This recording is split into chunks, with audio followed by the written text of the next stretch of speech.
வாழ்த்துக்கள் வாழ்த்துக்கள் வாழ்த்துக்கள். இந்த தீபாவளி சம்பந்தமானது ஒரு சில கருத்துக்கள், எப்படி இந்த தீபாவளி வந்தது, என்ன ஏது, அதை பத்தி ஒரு சாரருக்கு தெரிஞ்சிருக்கலாம், ஒரு சாரருக்கு தெரியாம இருந்திருக்கலாம். தீபாவளி என்ற வடமொழி சொல்லில் இந்த ஆவளி என்றால் தீபாவளிய தீப ஆவளி அப்படின்னு சொல்லியிருக்கார்கள். ஆவளி என்றால் வரிசைப்படுத்துவது என்று அர்த்தம். தீபங்களை வரிசைப்படுத்தி வைப்பது.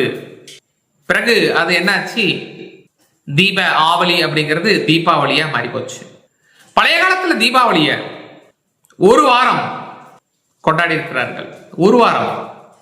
என்ன சார், ஒரு நாள் தீபாவளிக்கே செலவுகள் கட்டுக்கடங்காம ஓடுது, நீங்க ஒரு வாரம் சொல்றீங்க அப்படின்னு சொல்லிட்டு இந்த முதல் நாள் 17/10/2025 வெள்ளிக்கிழமை என்று மாலை நேரத்தில் கன்றுடன் கூடிய பசுவிற்கு நாம ஒரு பூஜை பண்ணுவோம். இத கோவத்சல துவாதசி என்று அழைப்பார்கள். வச்சலா என்றால் குழந்தை என்று பொருளாகும்.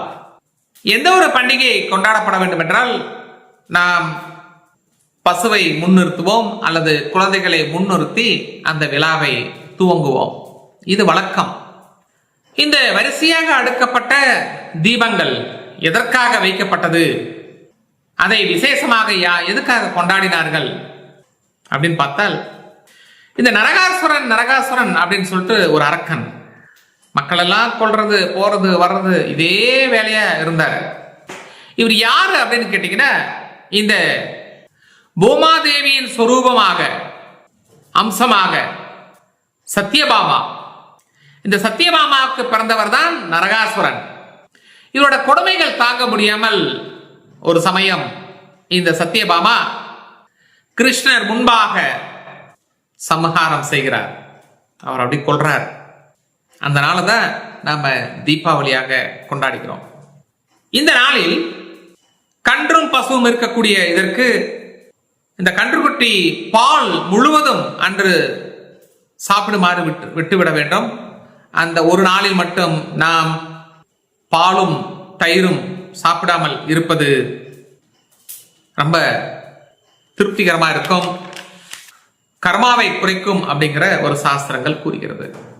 அந்த ஒரு நாள் மட்டும் இந்த கன்றுக்குட்டிக்கு விட்டுறணும், சாப்பிட்டு போட்டோம் போ அப்படின்ட்டு.